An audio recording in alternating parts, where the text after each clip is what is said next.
Hello everybody, welcome back for another video. Hope you're all doing well and that you're all having a great day to start things off. Some pretty interesting news today.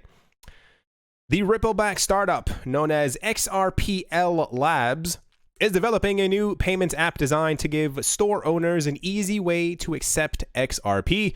A prototype of the point of sales system is up and running and will be tested at an upcoming meeting in the Netherlands.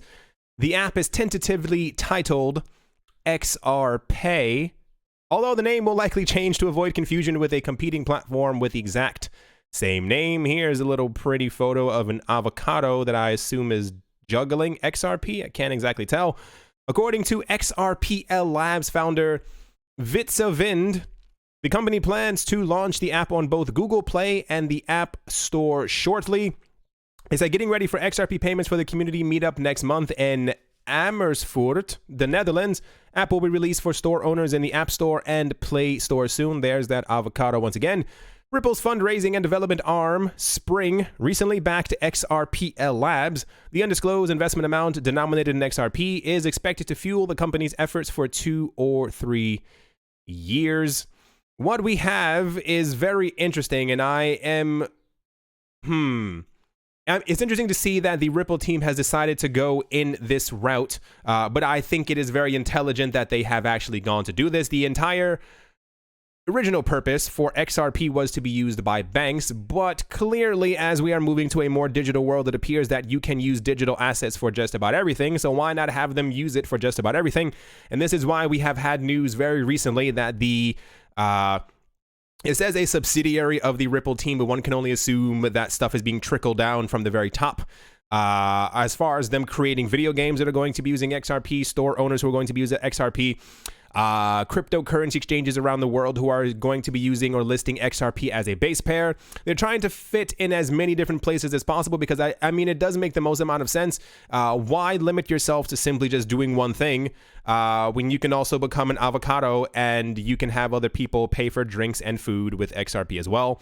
I always, I wish I could be a fly on the wall in these rooms to see exactly the things that they think up, because I can only imagine that there's at least 50 other things that we may never know about or may not figure out for about another year and a half as to exactly how, I mean, it's not even just XRP, every other coin, how they're trying to figure out for other people to use them and integrate them into some sort of other way or integrate them into a smart contract or do something so and so. Kind of interesting. But yeah, there are multiple apps right now that are being developed is his word, that are going to be using XRP in some sort of capacity, and I wonder exactly how far or deep this will actually end up going. Yeah, let's move on.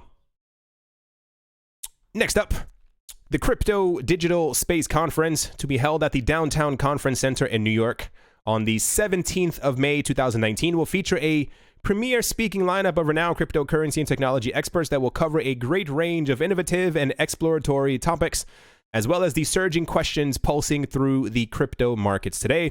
The event will be hosted by the international financial consultancy company Storm 7 Consulting, in partnership with the boutique market intelligence firm OTC Partners. The attendees will be provided with an examination of the latest cryptocurrency strategic implications, trends, investment strategies, investment factors, and cryptocurrency usages, and will benefit from a much more in-depth understanding of how cryptocurrencies operate, the risks involved, and the upcoming regulatory developments. During the 4 sessions, the conference will explore in-depth areas such as the efficiencies within the global digital currencies market, the opportunities of dislocated markets, the challenges and solutions of maintaining consistent liquidity within turbulent digital markets, the technology solutions for delivering and managing digital assets and navigating the digital asset marketplace, the future of AI, machine learning, and the cryptocurrency markets, and many others. My goodness, I'm not going to say all the names, or rather some of the more important names who are going to be there. What's important to note is that Citibank is going to be there. Digital Mosaic Capital is going to be there. One of the heads of Zcash is going to be there. BitGo is going to be there. OKCoin is going to be there. The Wall Street Blockchain Alliance is also going to be there as well. I'm actually, first of all, I'm not going to be there. If you have the money to be able to go, must be nice to be you. Sometimes some of these conferences can cost around $2,500. It's not the kind of life I live. But I will definitely be paying attention to any news that kind of comes out of this. It's very interesting because you end up seeing a lot of people who you don't expect, or very prominent or high-level investors at these kind of events, and they end up disclosing information that we never thought would be possible about their firm being into it, or their firm doing so and so and so, or how they're releasing a new cryptocurrency fund, or how they are thinking about releasing a new cryptocurrency so and so X, Y, and Z that's going to be launching 2 months after this event, and they will be denominating more than half of that fund in cryptocurrencies, and then they tell us they're cryptocurrencies. So it's always something interesting, because when you have really big, major, super large names in the cryptocurrency or even the financial space, who we find out are getting into the cryptocurrency space, I always say, and it's just kind of logical how things are, things kind of end up trickling down in their own little way. So if you have a major player say, yeah, we're investing $100 million, you then have the other players like, hey, we should also probably maybe push in $1 million into cryptocurrencies as well. Very fascinating to see exactly the growth of the cryptocurrency space. I'm hoping that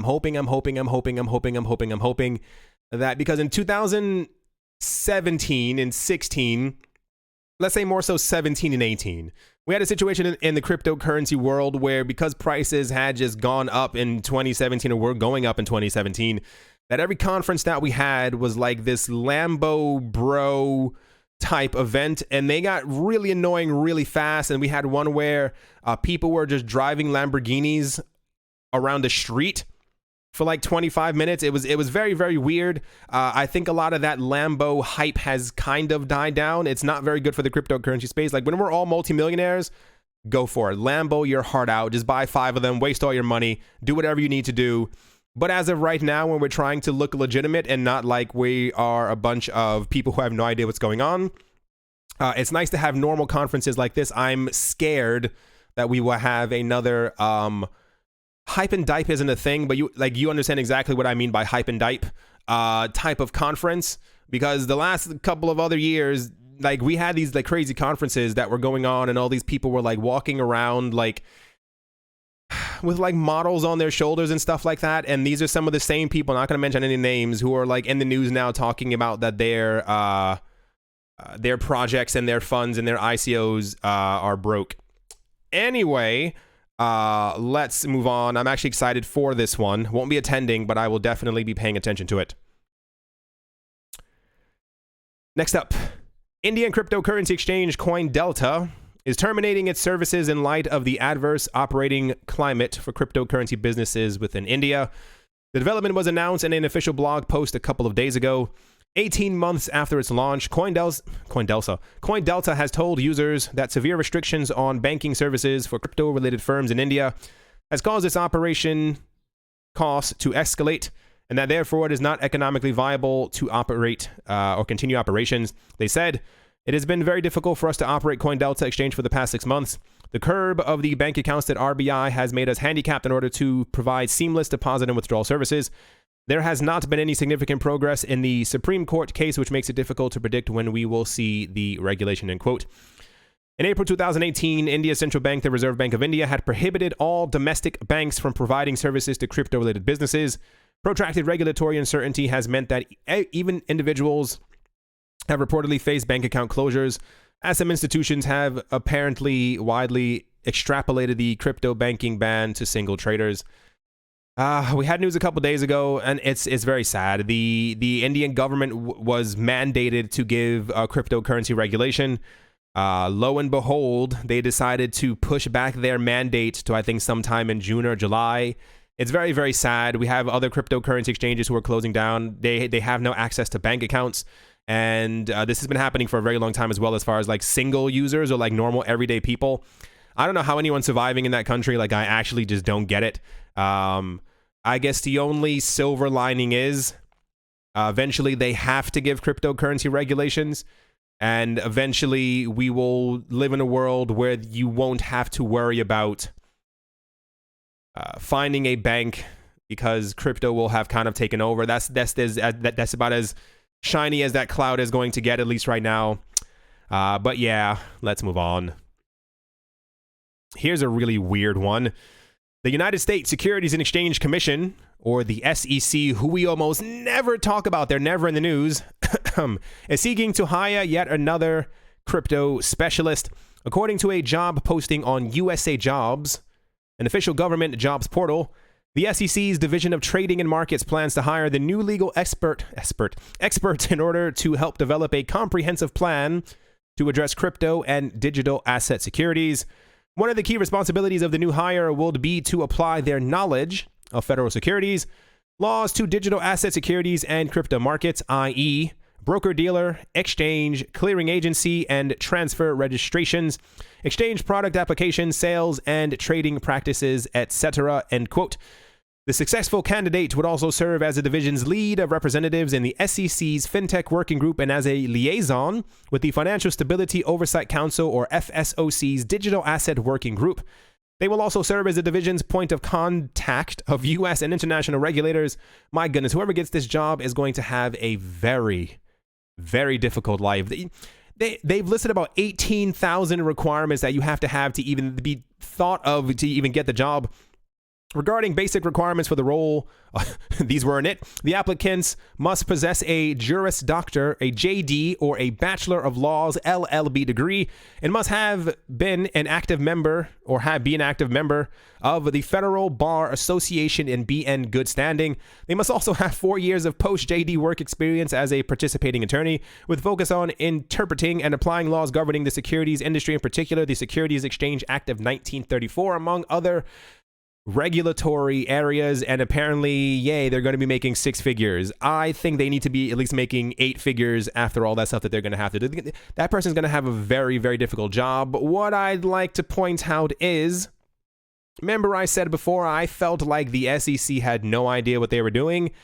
Turns out I'm correct, because they are now hiring someone to do the thing that they talked about doing since 2017. Which lets me believe that the last 4, 5, 6, 7 years, they've had no idea what's going on, and it just took them this long to finally think about trying to hire someone who has active knowledge of cryptocurrencies and also of securities. What I am fearful for is that they're going to hire someone who's about 89 and a half, will have no idea what they're doing. They've heard of a bit chain a couple years ago, and now they're looking to have a new foray into the cryptocurrency and financial world. If they do not hire an actual expert on this, I feel like the people living in the US are going to have an even more difficult time. The closing date for the application is April. Okay, not that far away. It's about 10 days away. Hopefully they hire someone. Hopefully they hire someone competent. They don't have to be young.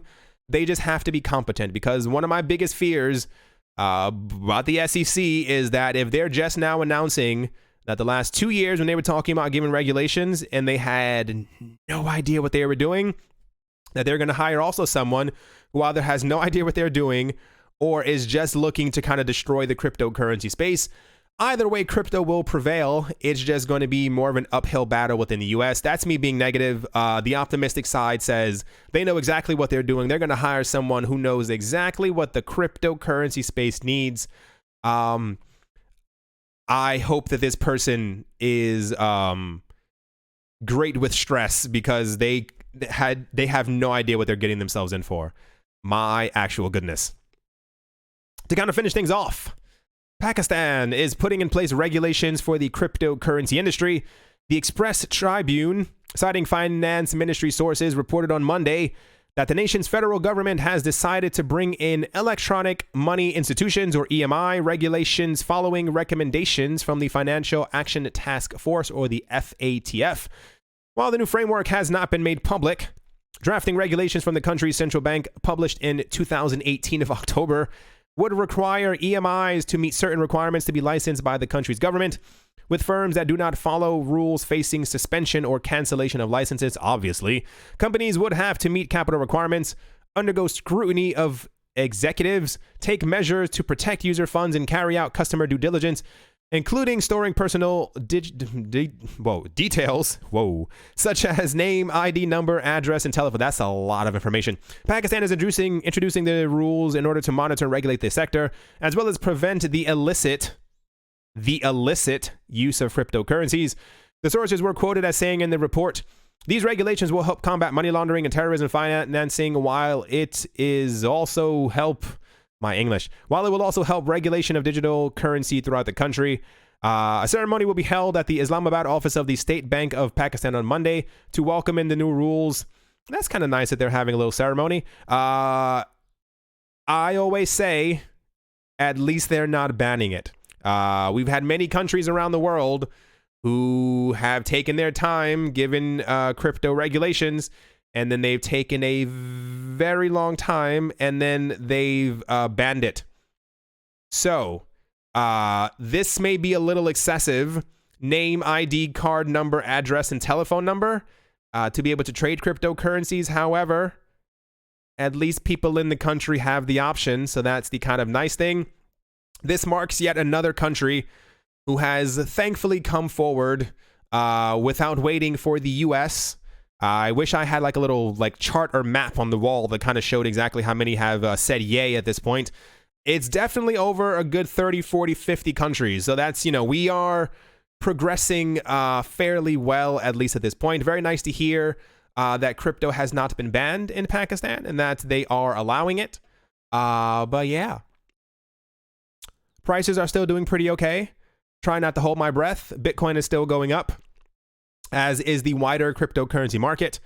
Cardano and Monero. Cardano's up almost 13%. It's trying desperately. I believe in you, Cardano. You can definitely do it.